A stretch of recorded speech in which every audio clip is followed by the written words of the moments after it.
지금 프랑스에서는 한국행을 문의하는 전화로 마비 직전 상태입니다. 그 시작은 루브르 박물관 담당 큐레이터 부부가 한국에서 겪은 충격적 경험 때문이었는데요.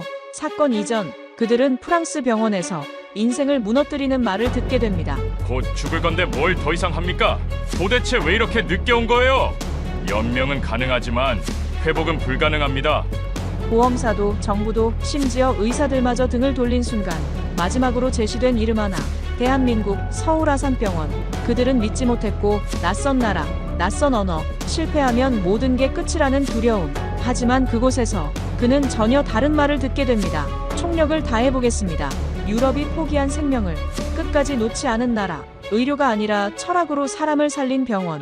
그리고 루브르로 돌아온 지금 그는 한국을 극찬하게 되었는데요.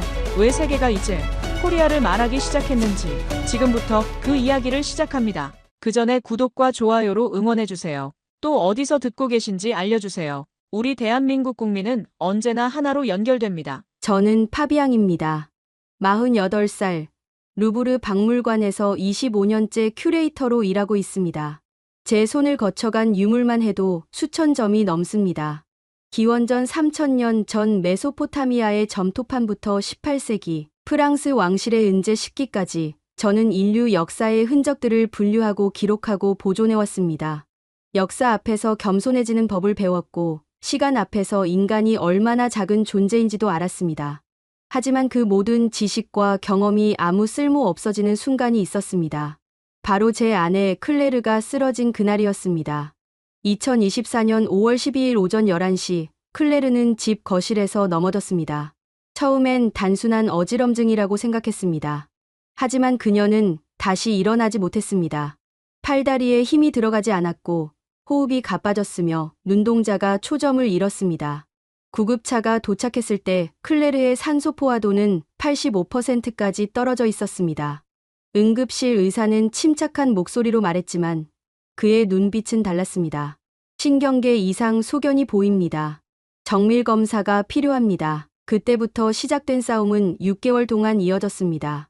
파리 살페트리에르 병원, 베를린 샤리테 병원, 취리히 대학병원까지 유럽에서 손꼽히는 의료기관들을 모두 찾아다녔습니다. 진단명은 점점 길어졌습니다. 희귀자가면역성 신경퇴행 질환의 신부전이 동반됐고 호흡부전까지 겹쳤습니다.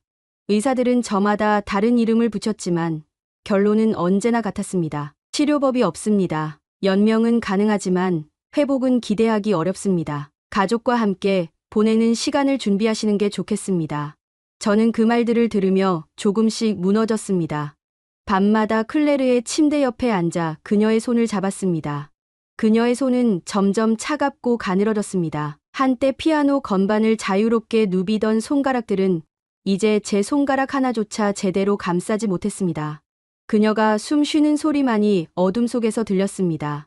산소호흡기가 내는 기계음과 섞여 살아있다는 증거처럼 반복됐습니다. 그해 11월 베를린에서 마지막 회진을 마친 독일인 신경과 전문의가 제게 메모 한 장을 건넸습니다.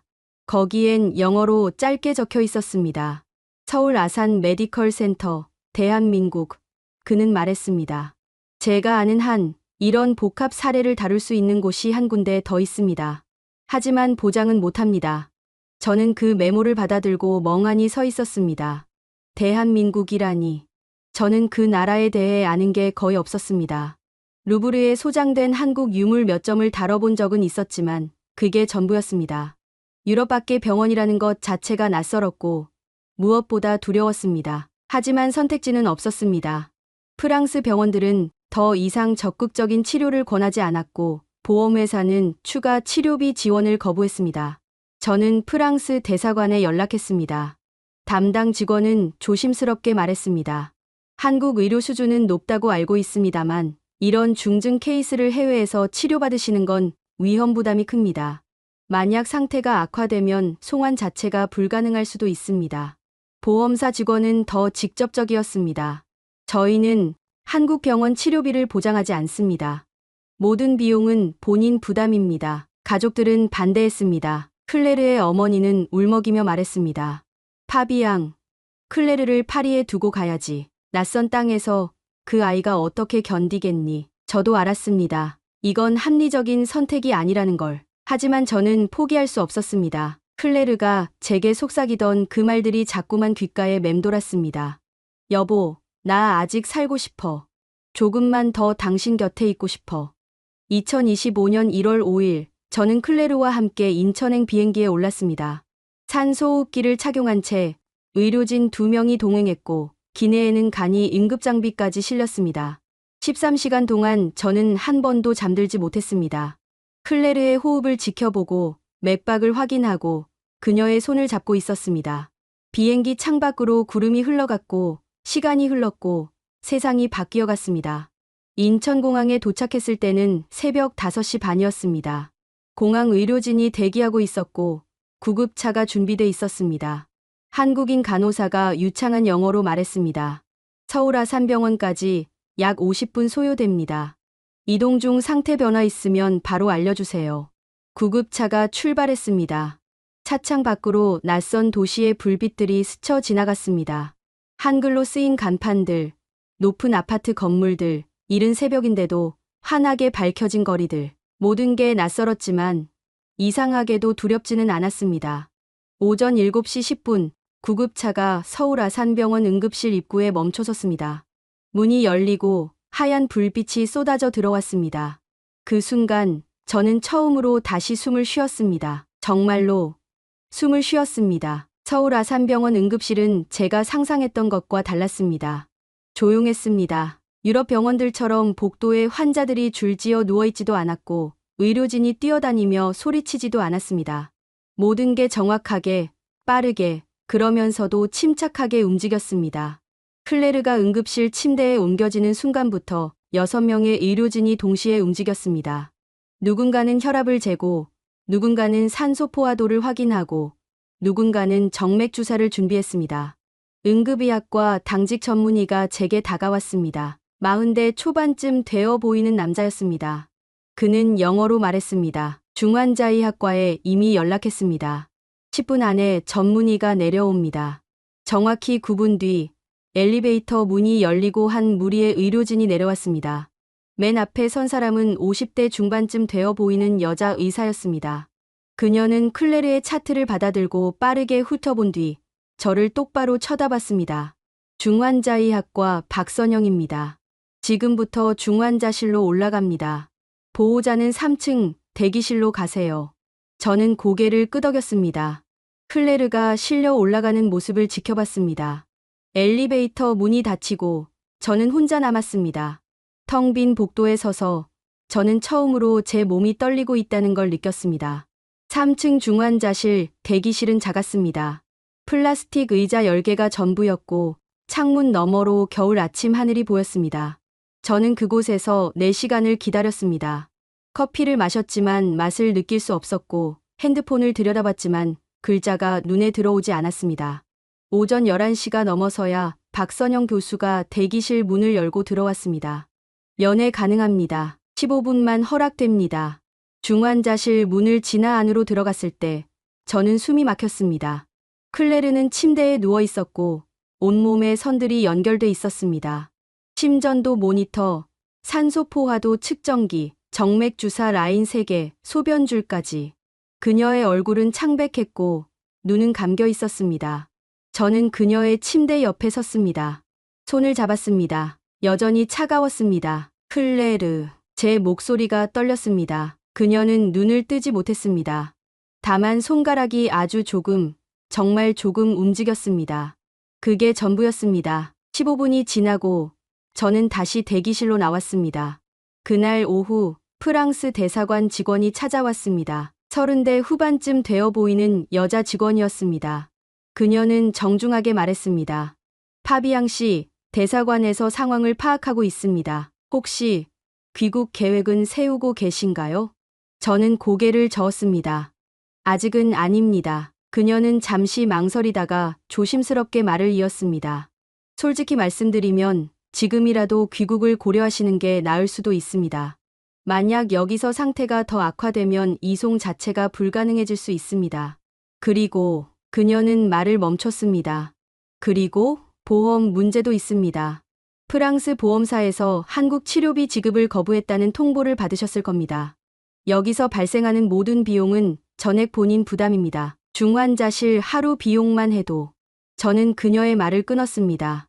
알고 있습니다. 대사관 직원이 돌아간 뒤 저는 다시 혼자 남았습니다. 창밖으로 해가 지고 있었습니다. 서울의 겨울해는 빨리 졌습니다. 오후 5시가 되기도 전에 하늘이 어두워졌습니다. 그날 밤 8시 면회 시간이 다시 허락했습니다. 저는 중환자실로 들어갔습니다. 클레르는 여전히 눈을 감고 있었습니다. 하지만 이번엔 제가 들어서자 눈을 떴습니다. 초점 없는 눈동자가 저를 향했습니다. 입술이 움직였습니다. 목소리는 거의 들리지 않았지만 저는 알아들을 수 있었습니다. 여보. 저는 그녀의 손을 꽉 잡았습니다. 응, 클레르. 내가 여기 있어. 그녀의 눈에서 눈물이 흘러내렸습니다. 천천히 한 방울씩. 나 여기서 그만해도 돼. 제 심장이 멎는 것 같았습니다. 무슨 소리야. 당신 너무 힘들잖아. 돈도 너무 많이 들고. 나 이제 괜찮아. 정말. 그녀의 목소리가 끊겼습니다. 호흡이 가빠졌고 산소포화도 수치가 떨어지기 시작했습니다. 간호사가 달려왔습니다. 보호자님, 나가셔야 합니다. 저는 밀려나듯 중환자실 밖으로 나왔습니다. 문이 닫혔습니다. 저는 그 자리에 주저앉았습니다. 복도 바닥은 차갑고 딱딱했습니다. 저는 남편으로서 아무 대답도 하지 못했습니다. 그저 멍하니 하얀 벽을 바라보고만 있었습니다. 한참이 지나서야 간호사가 문을 열고 나왔습니다. 안정됐습니다. 내일 오전 회진 때 교수님 설명 들으실 수 있습니다. 저는 고개를 끄덕였습니다. 그날 밤 저는 병원 근처 작은 여관에 방을 잡았습니다. 좁은 방에 누웠지만 잠이 오지 않았습니다. 핸드폰을 켜서 프랑스에 있는 딸에게 메시지를 보냈습니다. 엄마, 상태 안정적이야. 걱정하지 마. 거짓말이었습니다. 하지만 달리 할 말이 없었습니다. 창밖으로 서울의 밤 풍경이 보였습니다. 수많은 불빛들이 깜빡이고 있었습니다. 저는 그 불빛들을 바라보며 생각했습니다. 저는 정말로 한국을 믿고 있는 걸까? 아니면 그냥 포기하기 싫어서 여기까지 온 걸까? 대답을 찾을 수 없었습니다. 다음 날 아침 9시, 저는 중환자실 옆 상담실로 안내받았습니다. 작은 방이었지만 창문이 커서 햇빛이 잘 들어왔습니다. 탁자 하나와 의자 여러 개가 놓여 있었습니다. 간호사가 물 한 컵을 건네주며 말했습니다. 곧 선생님들 오십니다. 저는 고개를 끄덕이고 앉아서 기다렸습니다. 5분쯤 지났을까 문이 열리고 사람들이 들어오기 시작했습니다. 1명, 2명, 3명. 계속 들어왔습니다. 6명이 되고 9명이 되고 결국 11명이 됐습니다. 모두 흰 가운을 입고 있었고 저마다 두꺼운 서류 뭉치를 들고 있었습니다. 맨 앞에 앉은 남자가 입을 열었습니다. 50대 초반쯤 되어 보이는 사람이었습니다. 안경 너머로 차분한 눈빛이 보였습니다. 신경과 김도연입니다. 다학제 진료팀장을 맡고 있습니다. 오늘 이 자리에는 신경과 류마티스내과, 중환자의학과, 심장내과, 호흡기내과, 영상의학과, 재활의학과, 정신건강의학과까지 8개 과 전문의들이 모였습니다. 저는 놀라서 그들을 둘러봤습니다. 11명의 의사가 클레르 한 사람을 위해 모인 겁니까? 김도현 교수가 말을 이었습니다. 파비앙 씨, 먼저 질문 몇 가지 드려도 될까요? 네, 말씀하세요. 김도현 교수는 차트를 펼치지 않았습니다. 그냥 저를 똑바로 쳐다보며 물었습니다. 클레르 씨는 어떤 분입니까? 저는 잠시 멈칫했습니다. 병명을 물을 줄 알았습니다. 언제부터 아팠는지, 어떤 증상이 있었는지 물을 줄 알았습니다. 하지만 그가 물은 건 그게 아니었습니다. 어떤 사람이냐고요? 네, 평소에 어떤 걸 좋아하셨나요? 무얼 하며 시간을 보내셨나요? 저는 천천히 대답했습니다. 클레르는 음악을 좋아했습니다. 피아노를 쳤고 매주 토요일마다 동네 성당에서 반주를 맡았습니다. 아이들 가르치는 걸 좋아했고 정원 가꾸는 것도 좋아했습니다. 라벤더를 특히 좋아해서 집 앞마당에 가득 심었습니다. 김도현 교수가 고개를 끄덕였습니다. 그럼 이 병으로 인해 클레르 씨가 가장 잃고 두려워하는 게 뭐라고 생각하세요? 저는 목이 메었습니다. 손가락을 못 움직이는 거요. 피아노를 더 이상 칠 수 없다는 거. 그리고 말을 잇지 못했습니다. 김도현 교수가 조용히 기다렸습니다. 저는 숨을 고르고 말했습니다. 숨 쉬는 것조차 힘들어하는 자기 모습을 보는 게 제일 괴로울 겁니다. 김도현 교수는 한참 동안 아무 말 없이 저를 바라봤습니다. 그러다 천천히 말했습니다. 클레르 씨의 병은 단순히 장기 하나가 고장난 게 아닙니다. 신경계, 면역계, 심혈관계, 호흡기계 전체의 균형이 무너진 겁니다. 그래서 한두 과의 치료만으로는 안 됩니다. 모든 시스템을 동시에 봐야 합니다. 류마티스네과 교수가 말을 받았습니다. 40대 후반쯤 되어 보이는 여자 교수였습니다. 면역 조절이 핵심입니다. 하지만 기존 면역 억제제는 심장에 부담을 줍니다. 클레르 씨는 이미 심부전이 있기 때문에 약물 선택이 매우 제한적입니다. 심장내과 교수가 이어서 말했습니다. 심장 기능이 현재 35% 수준입니다. 정상인의 절반 정도밖에 안 됩니다. 여기서 더 떨어지면 위험합니다. 호흡기내과 교수가 덧붙였습니다. 폐 기능도 문제입니다. 자발 호흡이 불안정해서 인공호흡기 적용을 고려해야 할 수도 있습니다. 저는 그들의 말을 들으며 점점 더 불안해졌습니다. 결국 안 된다는 얘기를 하려는 건가? 하지만 김도현 교수가 말했습니다. 저희는 오늘 파비앙 씨께 불가능하다고 말씀드리려고 모인 게 아닙니다. 제 눈이 커졌습니다. 그럼 치료 계획을 세우려고 모였습니다. 김도현 교수가 서류 뭉치를 펼쳤습니다. 그 안에는 클레르의 유럽 병원 기록들이 빼곡히 들어 있었습니다.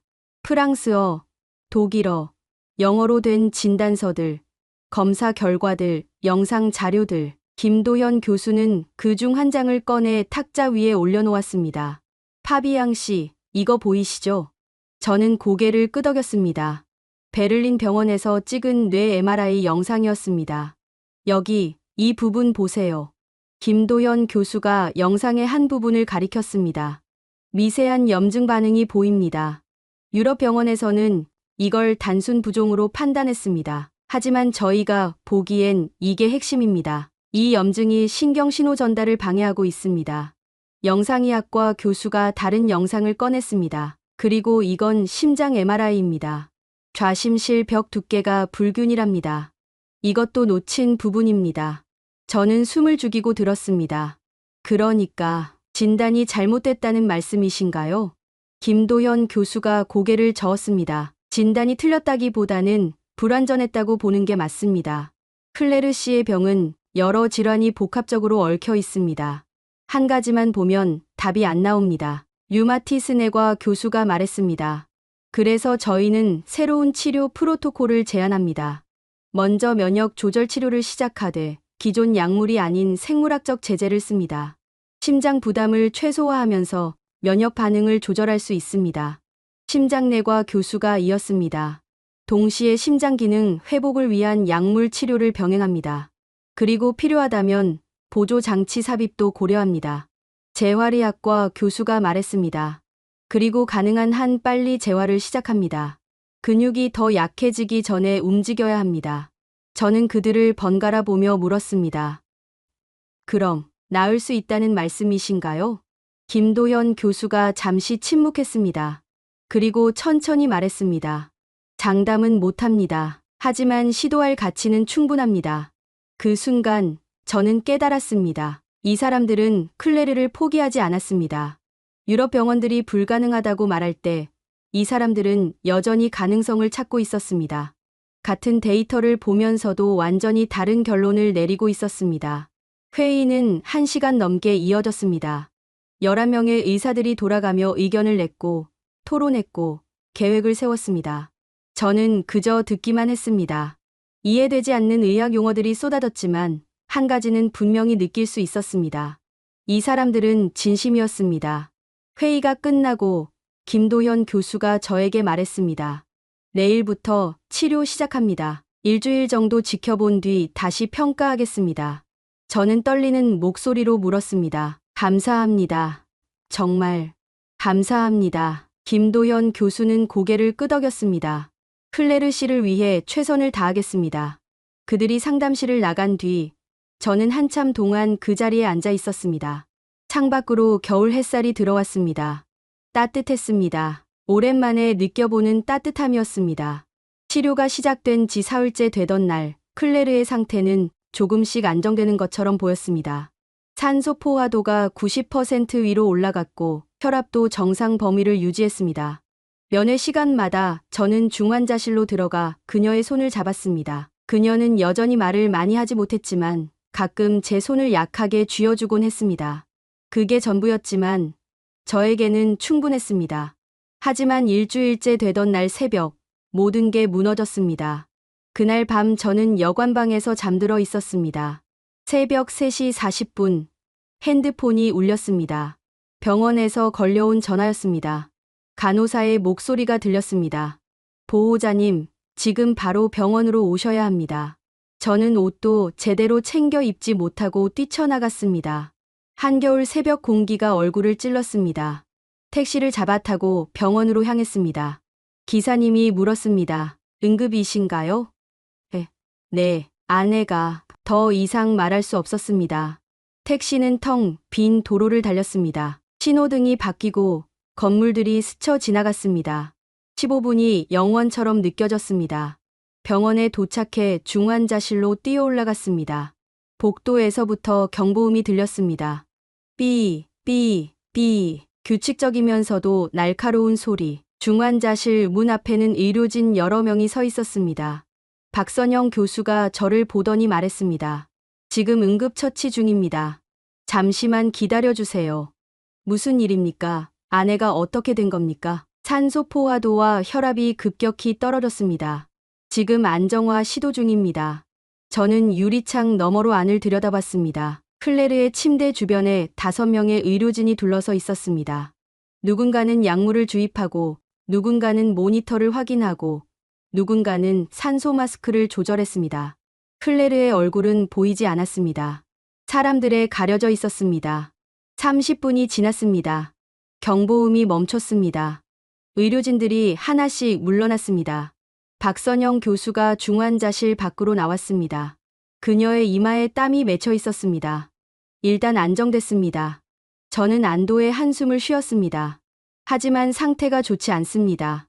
심장 박동이 불규칙해지고 있고 폐 기능도 더 나빠졌습니다. 오늘 오전 회진 때 김도연 교수님과 상의해야 할 것 같습니다. 저는 고개를 끄덕였습니다. 박선영 교수가 다시 중환자실 안으로 들어갔습니다. 저는 복도 의자에 주저앉았습니다. 창밖은 여전히 어두웠습니다. 하늘에 별 하나 보이지 않았습니다. 오전 9시 김도연 교수가 왔습니다. 그는 클레르의 상태를 확인한 뒤 저를 상담실로 불렀습니다. 이번엔 교수 혼자였습니다.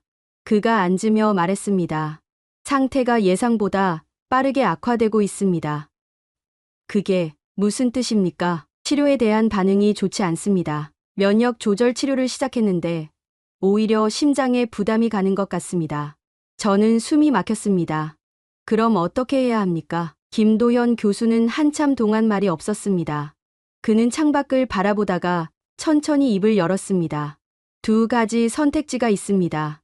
첫째, 현재 치료를 중단하고 보존적 치료로 전환하는 겁니다. 더 이상 악화되지 않도록 유지만 하는 거죠. 그럼 아내는 현 상태로 유지될 가능성이 높습니다. 하지만 회복은 어렵습니다. 저는 입술을 깨물었습니다. 둘째는요? 김도현 교수가 저를 똑바로 쳐다봤습니다. 더 적극적인 치료를 시도하는 겁니다. 새로운 약물 조합과 함께 신경보호 시술을 병행합니다. 하지만 위험 부담이 큽니다. 자칫하면 그는 말을 멈췄습니다. 하지만 저는 알았습니다. 자칫하면 클레르가 견디지 못할 수도 있다는 뜻이었습니다. 성공 확률은 어떻게 됩니까? 정확히 말씀드리기 어렵습니다. 비슷한 사례가 거의 없기 때문입니다. 하지만 제 경험상 30에서 40% 정도라고 봅니다. 30에서 40%, 절반도 안 되는 확률이었습니다. 저는 한참 동안 아무 말도 하지 못했습니다. 김도현 교수가 조용히 말했습니다. 파비앙 씨, 천천히 생각하셔도 됩니다. 오늘 안에 결정하지 않으셔도 하겠습니다. 저는 그의 말을 끊고 말했습니다. 둘째 방법으로 하겠습니다. 김도현 교수가 눈을 들어 저를 봤습니다. 확실하십니까? 위험이. 알고 있습니다. 하지만 저는 아내가 이대로 멈춰 있는 걸 원하지 않습니다. 아내도 원하지 않을 겁니다. 김도현 교수는 고개를 끄덕였습니다. 알겠습니다. 오늘 오후에 다학제 회의를 다시 소집하겠습니다. 그날 오후 저는 프랑스 대사관에서 다시 연락을 받았습니다. 이번엔 전화가 아니라 직접 찾아왔습니다. 대사관 영사가 왔습니다. 50대 중반의 남자였습니다. 그는 정중하지만 단호한 목소리로 말했습니다. 파비앙 씨, 본국에서 우려를 표하고 있습니다. 무엇에 대한 우려입니까? 현재 진행 중인 치료가 검증되지 않은 실험적 방법이라는 지적이 있습니다. 만약 결과가 좋지 않을 경우 외교 문제로 비화될 수 있습니다. 저는 웃음이 나왔습니다. 쓴 웃음이었습니다. 제 아내의 생명이 외교 문제입니까? 영사는 표정을 바꾸지 않았습니다. 그런 뜻이 아닙니다. 하지만 파비앙 씨의 안전과 권리를 보호하는 것도 저희의 책임입니다. 혹시 치료 중단을 고려해 보시는 건 안 합니다. 저는 단호하게 말했습니다. 저는 아내를 포기하지 않습니다. 프랑스가 포기했어도 보험회사가 포기했어도 저는 포기하지 않습니다. 영사는 한숨을 쉬었습니다. 알겠습니다. 하지만 모든 책임은 파비앙 씨께 있다는 점 명심하시기 바랍니다. 그가 떠난 뒤 저는 다시 중환자실 대기실로 돌아왔습니다. 그리고 그날 저녁 놀라운 소식을 들었습니다. 프랑스 언론에 기사가 났다는 것이었습니다. 누군가 제 상황을 언론에 제보한 모양이었습니다. 저는 핸드폰으로 기사를 찾아봤습니다. 제목이 보였습니다. 루브르 큐레이터, 한국에서 무리한 실험적 치료. 기사 내용은 왜곡돼 있었습니다. 마치 제가 검증되지 않은 위험한 치료를 강요받고 있는 것처럼 써져 있었습니다. 댓글들이 달렸습니다. 한국 병원을 믿을 수 있나? 왜 프랑스로 돌아오지 않는 거지? 이건 명백한 의료사고 위험이다. 저는 핸드폰을 꺼버렸습니다. 더 이상 보고 싶지 않았습니다. 그날 밤, 김도현 교수가 다시 찾아왔습니다. 그는 제 옆에 앉으며 말했습니다. 기사 봤습니다. 신경 쓰지 마세요. 상관없습니다. 김도현 교수는 한참 동안 말없이 앉아 있었습니다. 그러다 조용히 말했습니다. 내일 오전에 병원장 직속 고위험 치료심의위원회가 열립니다. 그게 뭡니까? 위험도가 높은 치료를 진행할 때 여는 회의입니다. 병원 차원에서 치료를 승인할지 결정합니다. 저는 긴장했습니다. 거부될 수도 있습니까? 김도현 교수는 대답하지 않았습니다. 그저 창밖을 바라볼 뿐이었습니다. 그의 침묵이 답이었습니다. 다음 날 아침, 저는 중환자실 대기실에서 초조하게 기다렸습니다. 고위험 치료심의위원회는 오전 10시에 시작된다고 했습니다. 회의 결과가 나올 때까지 저는 아무것도 할 수 없었습니다. 커피를 마셨지만 목으로 넘어가지 않았고 앉아 있었지만 다리는 계속 떨렸습니다. 11시가 지났습니다. 12시가 지났습니다. 회의는 끝나지 않았습니다. 점심시간이 지나고 오후 1시가 넘어서야 김도현 교수가 대기실로 들어왔습니다. 그의 얼굴은 피곤해 보였습니다. 파비앙 씨, 저는 벌떡 일어났습니다. 어떻게 됐습니까? 김도현 교수는 잠시 숨을 고르더니 말했습니다. 승인됐습니다.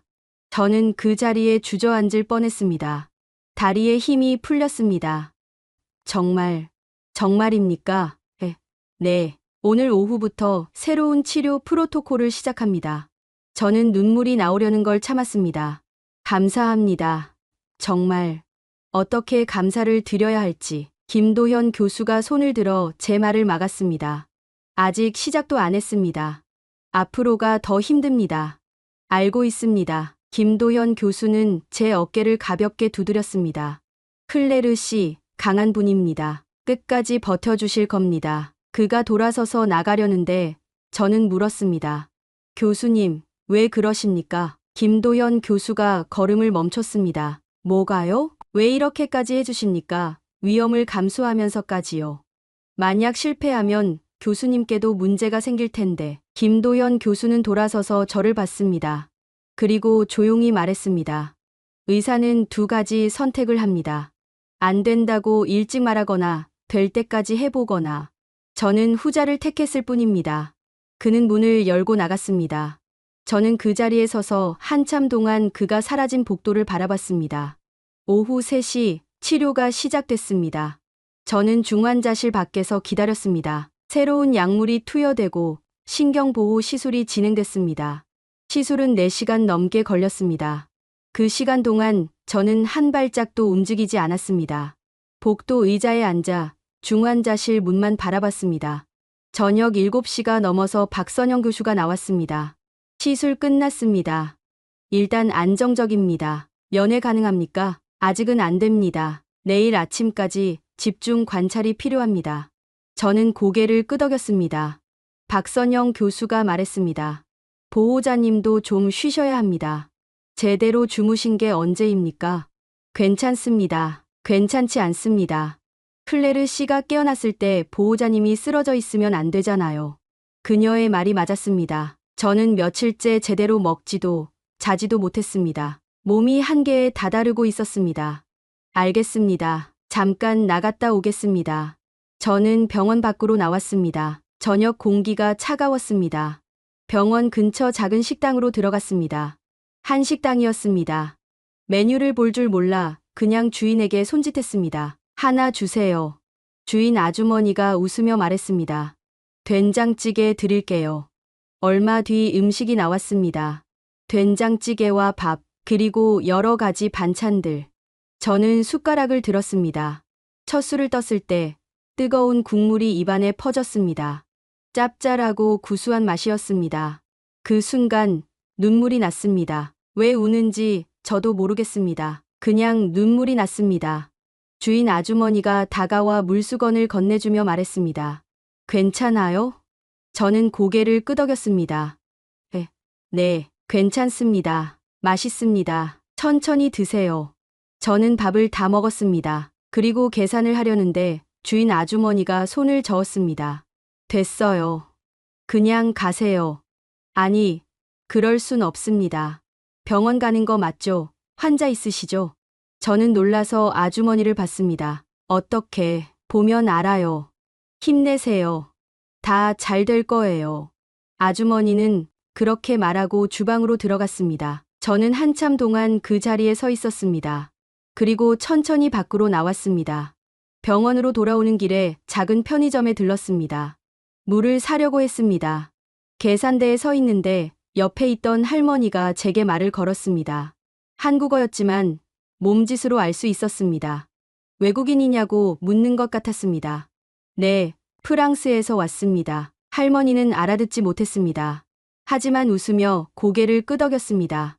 그리고 제 손에 사탕 하나를 쥐어줬습니다. 말없이 그냥 웃으며 저는 사탕을 받아들었습니다. 할머니는 손을 흔들며 나갔습니다. 저는 그 사탕을 손에 쥐고 한참 동안 서 있었습니다. 병원으로 돌아왔을 때는 밤 9시가 넘어 있었습니다. 중환자실 복도는 조용했습니다. 간호사 한 명이 차트를 정리하고 있었습니다. 저는 대기실 의자에 앉았습니다. 그리고 처음으로 기도했습니다. 저는 독실한 신자가 아니었습니다. 하지만 그날 밤 저는 기도했습니다. 제발, 제발 클레르를 살려주세요. 다음 날 새벽 6시 간호사가 저를 깨웠습니다. 보호자님, 깨세요. 저는 벌떡 일어났습니다. 의자에서 잠들어 있었던 모양이었습니다. 무슨 일입니까? 클레르 씨 상태 확인하셔야 합니다. 저는 심장이 내려앉는 것 같았습니다. 나쁜 소식일까? 간호사의 표정을 읽을 수 없었습니다. 저는 중환자실로 따라 들어갔습니다. 클레르는 침대에 누워 있었습니다. 모니터들이 여전히 깜빡이고 있었습니다. 하지만 뭔가 달랐습니다. 산소 포화도 수치가 95%였습니다. 혈압도 안정적이었습니다. 그리고 무엇보다 클레르가 눈을 뜨고 있었습니다. 제가 다가가자 그녀가 고개를 천천히 돌렸습니다. 저를 봤습니다. 초점이 있었습니다. 입술이 움직였습니다. 여보. 목소리였습니다. 약했지만 분명한 목소리였습니다. 저는 그녀의 손을 잡았습니다. 손이 조금 따뜻했습니다. 응, 클레르. 나야. 내가 여기 있어. 그녀가 미소 지었습니다. 아주 희미한 미소였지만 분명한 미소였습니다. 그날 아침 김도현 교수가 회진을 왔습니다. 그는 차트를 확인하고 모니터를 보고 클레르의 눈을 들여다봤습니다. 그리고 고개를 끄덕였습니다. 좋습니다. 아주 좋습니다. 그는 저를 봤습니다. 고비는 넘겼습니다. 저는 그 말을 듣고 무너졌습니다. 그 자리에 주저앉아 울었습니다. 한참을 아무 소리 없이 그냥 울었습니다. 고비를 넘긴 뒤에도 클레르의 회복은 더뎠습니다. 어떤 날은 조금 나아지는 것 같다가도 다음 날이면 다시 힘들어했습니다. 산소 포화도가 올라갔다가 내려갔고 혈압이 안정됐다가 불안정해졌습니다. 의료진은 매일 회진을 돌며 약물을 조절했고 저는 매 면회 시간마다 중환자실로 들어가 클레르의 손을 잡았습니다. 2주일이 지났습니다. 클레르는 조금씩 말을 할 수 있게 됐습니다.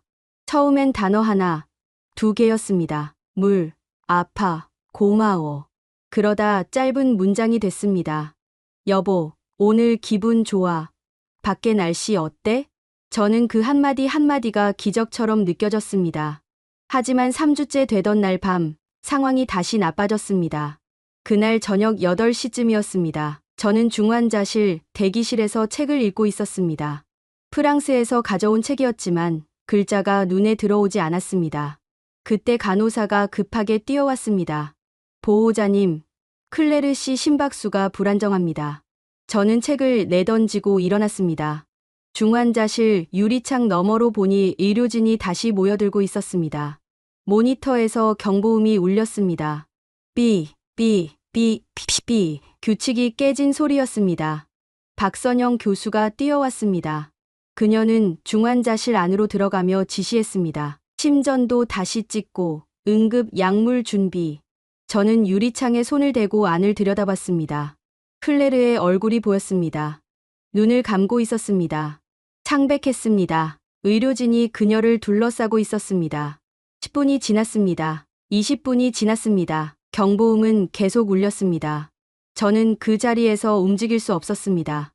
다리가 굳어버렸습니다. 30분쯤 지났을 때 경보음이 멈췄습니다. 규칙적인 신호음으로 바뀌었습니다. 삐, 삐, 삐. 의료진이 조금씩 물러났습니다. 박선영 교수가 중환자실 밖으로 나왔습니다. 그녀의 얼굴에 땀이 흘렀습니다. 안정됐습니다. 저는 무너지듯 의자에 앉았습니다. 무슨 일이었습니까? 심장 박동이 갑자기 빨라졌습니다. 부정맥이었습니다. 응급 처치로 잡았습니다만 박선영 교수는 말을 멈췄습니다. 오늘 밤이 고비입니다. 지금부터 아침까지 집중 관찰해야 합니다. 저는 고개를 끄덕였습니다. 박선영 교수가 말했습니다. 보호자님, 오늘 밤은 병원에 계세요. 언제든 부를 수 있게요. 알겠습니다. 박선영 교수가 다시 중환자실로 들어갔습니다. 저는 대기실 의자에 앉았습니다. 창밖은 이미 어두웠습니다. 2월 중순의 밤은 길었습니다. 밤 10시, 김도현 교수가 왔습니다. 그는 퇴근 시간이 훨씬 지났는데도 병원에 남아 있었습니다. 파비앙 씨, 아직 여기 계시는군요. 네, 김도현 교수가 제 옆에 앉았습니다. 한참 동안 아무 말 없이 앉아 있었습니다. 그러다 조용히 말했습니다. 클레르 씨, 정말 강합니다. 네, 보통 사람 같으면 벌써 포기했을 겁니다. 하지만 클레르 씨는 계속 버티고 있어요. 살려는 의지가 강합니다. 저는 눈물이 나려는 걸 참았습니다. 제가 더 해줄 수 있는 게 없을까요? 그냥 지켜보기만 하는 게 너무 힘듭니다. 김도현 교수가 저를 봤습니다. 파비앙 씨가 하고 계신 게 가장 중요한 겁니다. 제가 뭘 하고 있습니까? 그냥 앉아 있을 뿐인데요. 함께 있어주는 거요. 클레르 씨는 혼자가 아니라는 걸 알고 있습니다. 그게 가장 큰 힘입니다. 김도현 교수는 일어섰습니다. 오늘 밤 제가 당직입니다. 뭐 필요한 거 있으면 언제든 부르세요. 감사합니다. 김도현 교수가 나간 뒤 저는 다시 혼자 남았습니다. 시간이 느리게 흘렀습니다. 밤 11시, 12시, 새벽 1시. 복도는 조용했습니다. 간호사들이 조용히 오가고 모니터 불빛만 깜빡였습니다. 새벽 2시쯤 저는 잠깐 졸았던 것 같습니다. 그런데 누군가 제 어깨를 가볍게 흔들었습니다. 눈을 뜨니 간호사가 서 있었습니다. 젊은 여자 간호사였습니다. 보호자님, 잠깐 일어나세요. 저는 깜짝 놀라 벌떡 일어났습니다. 무슨 일입니까? 아내가. 간호사가 웃으며 손을 저었습니다. 아니에요. 괜찮아요. 좋은 소식이에요. 좋은 소식. 산소 포화도가 올라가고 있어요. 혈압도 안정됐고요. 지금 차트 보세요. 간호사가 태블릿을 보여줬습니다. 그래프가 보였습니다. 선들이 점점 안정적인 모양으로 바뀌고 있었습니다. 정말입니까? 네, 조금 전부터요. 김도현 교수님도 확인하셨어요. 저는 숨이 턱 막혔습니다. 기쁨인지 안도인지 알 수 없는 감정이 밀려왔습니다. 면회 가능합니까? 간호사가 고개를 끄덕였습니다. 잠깐만요. 박지은 선생님 부를게요. 간호사가 안으로 들어갔습니다. 잠시 뒤 중환자 전문 간호사가 나왔습니다. 박지은이라는 이름표를 단 사람이었습니다. 30대 초반쯤 되어 보였습니다. 들어오세요. 조용히요. 저는 따라 들어갔습니다. 중환자실은 어두웠습니다. 불빛을 최소한으로 줄여놓았습니다. 클레르의 침대로 다가갔습니다. 그녀는 눈을 감고 있었습니다. 하지만 호흡이 고르게 들렸습니다. 산소 마스크 안으로 보이는 얼굴이 조금 더 편안해 보였습니다. 박지은 간호사가 클레르의 손을 잡고 조용히 말했습니다. 클레르 씨, 잘하고 있어요. 지금 충분히 잘하고 있어요. 클레르의 손가락이 아주 조금 움직였습니다. 박지은 간호사가 미소 지었습니다. 느끼세요? 반응해요. 저도 클레르의 다른 손을 잡았습니다. 손이 따뜻했습니다. 차갑지 않았습니다. 저는 속삭였습니다. 클레르, 나야. 잘하고 있어. 정말 잘하고 있어. 클레르의 눈꺼풀이 떨렸습니다. 천천히, 아주 천천히 눈이 떠졌습니다. 흐릿했지만 저를 봤습니다. 입술이 움직였습니다. 소리는 거의 안 났지만 저는 알 수 있었습니다. 사랑해. 저는 그 말을 듣고 고개를 숙였습니다. 클레르의 손등에 이마를 댔습니다. 눈물이 흘렀습니다. 한참 동안 저는 그렇게 있었습니다. 새벽 5시, 김도연 교수가 다시 회진을 왔습니다. 그는 차트를 확인하고 클레르를 진찰하고 고개를 끄덕였습니다. 고비를 넘겼습니다. 이제부터는 조금씩 나아질 겁니다.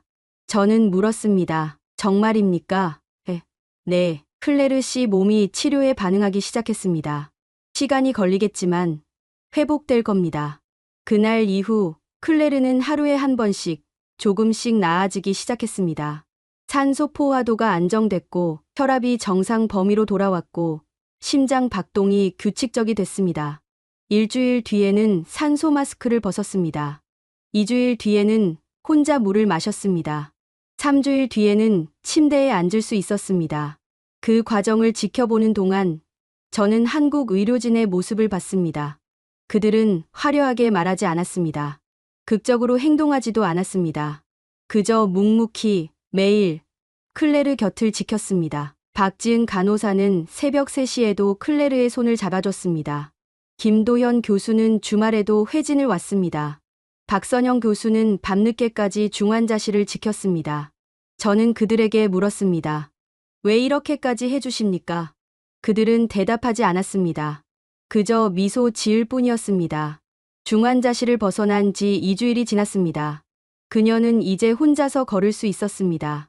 처음엔 휠체어에 의지했고 그 다음엔 보행기를 잡았고 마침내 아무것도 잡지 않고 복도를 걸었습니다.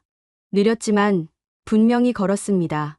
재활의학과 치료사가 매일 와서 운동을 도왔습니다. 클레르는 땀을 흘리며 따라했습니다. 어느 날 오후 클레르가 병실 창가에 서서 밖을 내다봤습니다. 저는 그녀 옆에 섰습니다. 뭘 보고 있어? 저 나무, 꽃이 피려나 봐. 클레르의 목소리는 여전히 약했지만 전보다 훨씬 또렷했습니다. 봄이 왔네. 응, 봄이 왔어. 클레르가 제 손을 잡았습니다. 여보, 우리 살았어. 저는 그녀의 손을 꽉 쥐었습니다. 응, 우리 살았어. 4월 초, 김도현 교수가 종합 재검사를 지시했습니다. 뇌 MRI, 심장 MRI, 폐기능 검사, 혈액 검사까지 모든 검사가 다시 이루어졌습니다.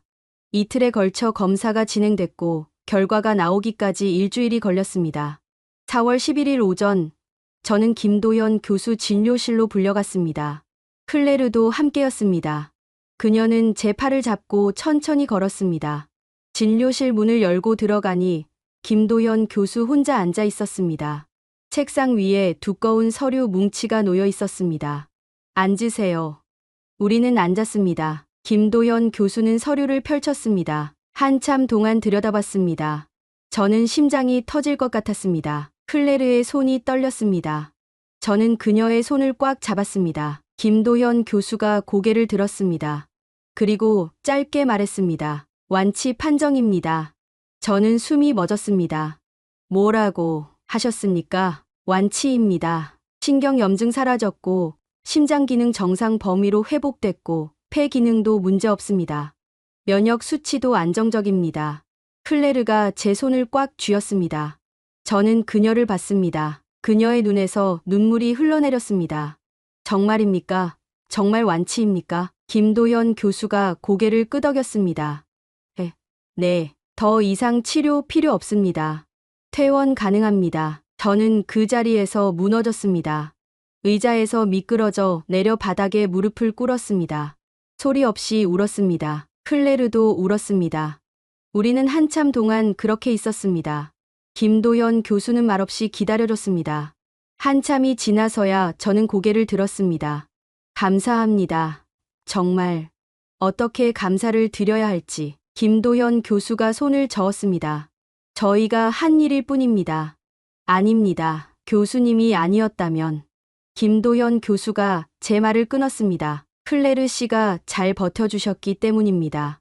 그리고 파비앙 씨가 포기하지 않으셨기 때문입니다. 그날 오후 김도연 교수는 클레르의 모든 의료 기록을 정리해 프랑스 병원으로 보냈습니다. 파리 살페트리에르 병원, 베를린 샤리테 병원, 취리히 대학병원까지 진단서, 치료 기록, 검사 결과, 영상 자료 전부. 이틀 뒤 베를린 병원에서 답장이 왔습니다. 짧은 이메일이었습니다. 결과 확인했습니다. 놀랍습니다. 그게 전부였습니다. 파리 병원에서는 아무 답장도 없었습니다. 취리히 병원도 마찬가지였습니다. 어느 누구도 반박하지 않았습니다. 질문하지도 않았습니다. 그저 침묵했습니다. 4월 15일 클레르는 퇴원했습니다. 그날 아침 박지은 간호사가 병실로 와서 마지막 체크를 했습니다. 혈압, 맥박, 체온 모두 정상이었습니다. 클레르 씨, 정말 수고 많으셨어요. 클레르가 박지은 간호사의 손을 잡았습니다. 간호사님, 정말 고마웠어요. 제가 가장 힘들 때 손 잡아주셨잖아요. 박지은 간호사가 웃었습니다. 당연한 일 했을 뿐이에요. 건강하게 지내세요. 박선영 교수도 왔습니다. 류마티스내과 교수도 왔습니다. 재활의학과 치료사도 왔습니다. 그들은 한 명씩 클레르에게 인사했습니다. 말은 많지 않았습니다. 잘 지내세요. 건강하세요. 행복하세요. 짧은 말들이었지만 그 안에 모든 마음이 담겨 있었습니다. 마지막으로 김도연 교수가 왔습니다. 그는 클레르를 보며 말했습니다. 피아노 다시 치실 수 있을 겁니다. 클레르의 눈에서 눈물이 났습니다. 정말요? 네. 손가락 기능 완전히 회복됐습니다.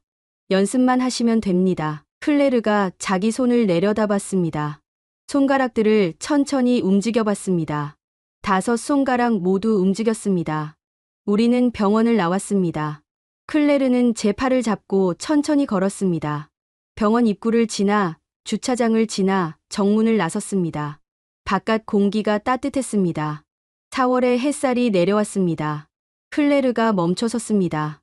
뒤를 돌아봤습니다. 서울 아산병원 건물이 보였습니다. 높고 하얀 건물이 하늘을 향해 서 있었습니다. 여보. 응? 저 병원이 날 살렸어. 응. 아니, 저 사람들이 날 살렸어. 저는 고개를 끄덕였습니다. 클레르가 병원을 향해 고개를 숙였습니다. 깊이, 오래, 저도 고개를 숙였습니다. 그날 오후, 우리는 인천공항으로 갔습니다.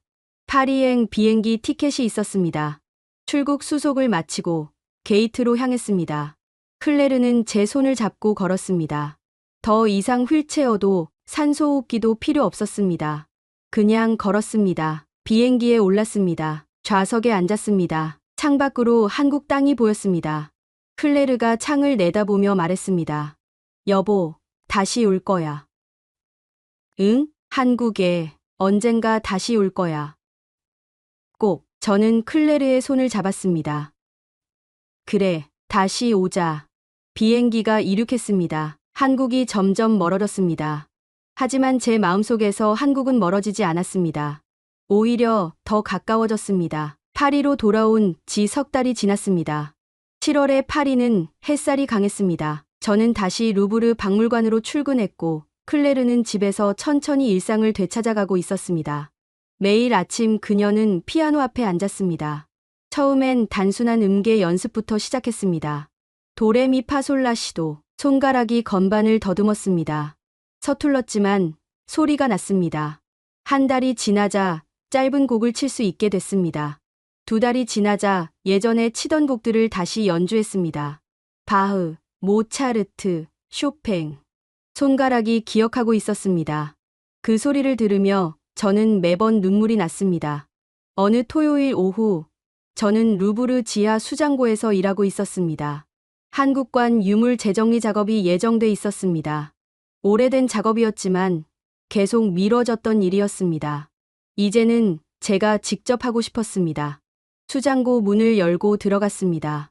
어둡고 서늘했습니다. 온도와 습도가 엄격하게 관리되는 공간이었습니다. 선반 위에 상자들이 가지런히 놓여 있었습니다. 저는 하나씩 꺼내 열었습니다. 첫 번째 상자. 신라시대 금관 파편이 들어 있었습니다. 1500년 전의 것이었습니다. 얇은 금판에 정교한 무늬가 새겨져 있었습니다. 나뭇가지 모양, 새 모양, 곡선들. 한 치의 흔들림도 없이 정확했습니다. 저는 확대경을 들고 들여다봤습니다. 그 섬세함에 숨이 막혔습니다. 두 번째 상자. 고려시대 청자였습니다. 900년 전의 것이었습니다. 비색이라고 불리는 독특한 푸른색이었습니다. 표면에 금이 가 있었지만 아름다움은 여전했습니다. 저는 조심스럽게 손에 들었습니다. 가벼웠습니다. 하지만 그 안에 담긴 시간의 무게는 무거웠습니다. 세 번째 상자. 조선시대 금속 활자가 들어 있었습니다. 600년 전의 것이었습니다. 작은 금속 조각들이었지만 각 글자가 선명했습니다. 저는 그것들을 하나씩 손에 올려봤습니다.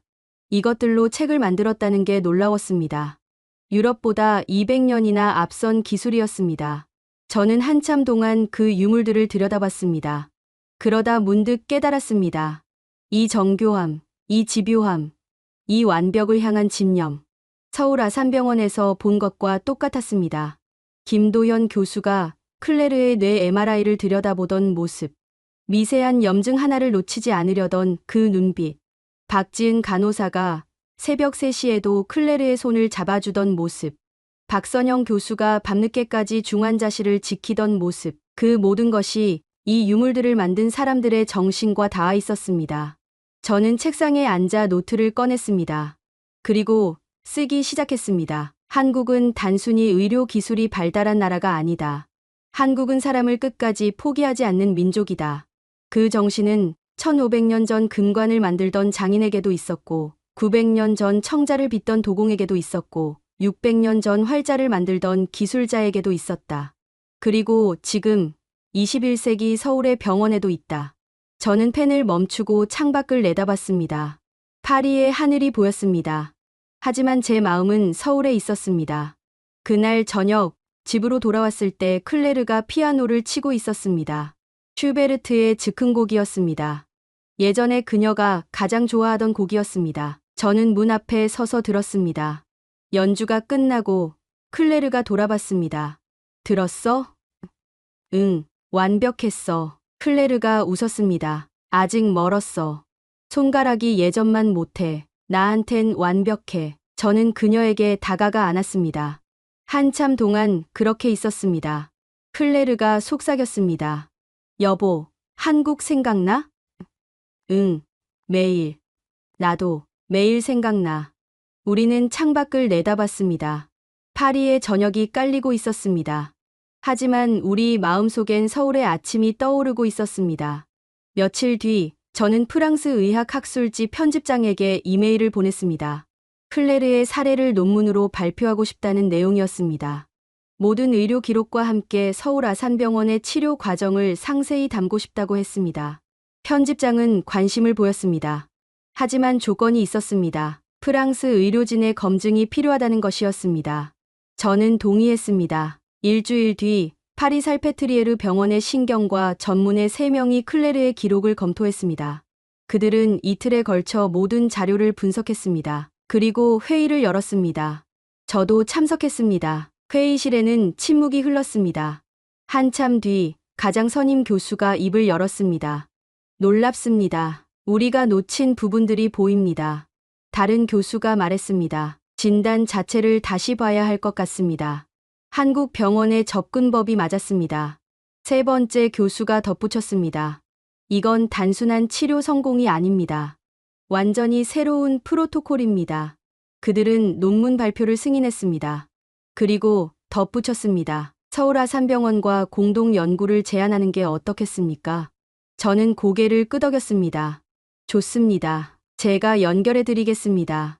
9월이 됐습니다. 파리에 가을이 왔습니다. 어느 토요일 오후, 저는 루브르 한국관 전시실에 서 있었습니다. 관람객들이 유물을 보며 지나갔습니다. 대부분 한국 유물에는 별 관심이 없었습니다. 중국관, 일본관에 비해 규모도 작았고 알려진 것도 적었습니다. 하지만 저는 알았습니다. 이 작은 유물들 안에 담긴 정신을, 이 민족이 얼마나 끈질기고 정교하고 사람을 소중히 여기는지를. 한 젊은 여자가 신라 금관 파편 앞에 섰습니다. 한참 들여다보더니 옆에 있던 친구에게 말했습니다. 이거 진짜 정교하다. 1500년 전 거라고? 응, 신기하지. 어떻게 이렇게 만들었을까? 저는 그들에게 다가갔습니다. 제가 설명해 드릴까요? 그들이 놀라서 저를 봤습니다. 큐레이터세요? 네, 저는 파비앙입니다. 이 유물들을 담당하고 있습니다.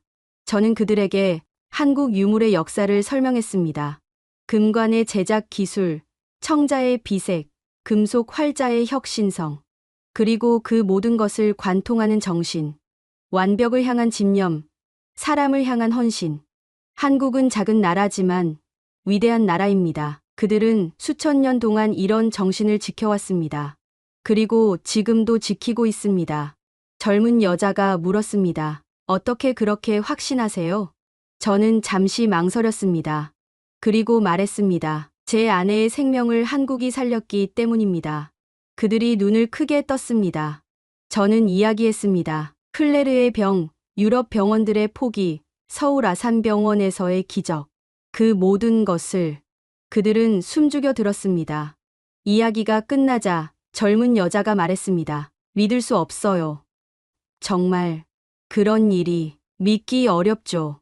저도 겪지 않았다면 믿지 못했을 겁니다. 그들이 다시 금관을 봤습니다. 이번엔 눈빛이 달랐습니다. 이제 이해가 돼요. 왜 이렇게 정교한지. 저는 미소 지었습니다. 네, 한국 사람들은 포기하지 않습니다. 금관을 만들 때도, 사람을 살릴 때도. 그날 저녁, 저는 루브르 사무실에서 보고서를 작성했습니다. 한국관 전시 확대 제안서였습니다. 더 많은 유물을 전시하고 더 많은 사람들에게 한국의 역사와 문화를 알리고 싶었습니다. 그리고 그 뒤에 숨은 정신까지. 보고서 마지막에 저는 이렇게 썼습니다. 한국은 단순히 빠른 경제 성장을 이룬 나라가 아닙니다. 한국은 수천 년의 역사를 통해 인간의 존엄과 생명의 가치를 지켜온 문명입니다. 루브르는 이 문명을 더 많이, 더 깊이 소개할 책임이 있습니다. 보고서를 제출하고 컴퓨터를 껐습니다. 창밖으로 파리의 밤이 보였습니다.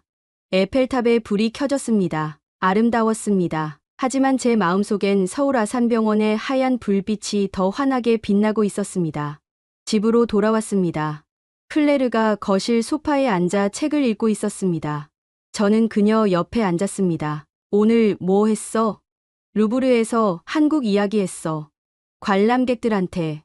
뭐라고 했는데? 한국이 당신을 살렸다고. 그리고 그게 우연이 아니라고. 클레르가 책을 내려놓고 저를 봤습니다. 여보, 우리 언제 다시 가? 한국? 응, 꼭 다시 가야 해. 감사 인사 제대로 하고 싶어. 저는 클레르의 손을 잡았습니다. 가자. 내년 봄에. 약속해? 약속해. 우리는 창밖을 내다봤습니다. 파리의 밤하늘에 별이 떠 있었습니다.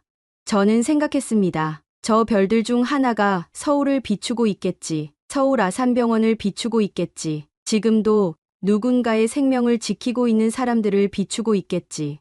저는 기록합니다. 루브르의 큐레이터로서, 한 남편으로서, 그리고 한국에게 생명을 빚진 사람으로서. 내 아내를 살린 건 기술이 아니었습니다. 최첨단 장비도, 신약도 아니었습니다. 그것은 한국이라는 문명이었습니다. 사람을 끝까지 포기하지 않는 민족, 완벽을 향해 나아가는 정신, 1500년 전 근관을 만들던 그 손길이 지금도 병원에서 생명을 지키고 있습니다. 한국은 위대한 의료 국가입니다. 하지만 그보다 먼저 한국은 위대한 인간 국가입니다. 여러분은 언제 한국이 따뜻하다고 느끼셨나요? 여러분에게도 한국은 어떤 의미인가요? 이 이야기가 마음에 닿으셨다면 구독과 좋아요 부탁드립니다. 감사합니다.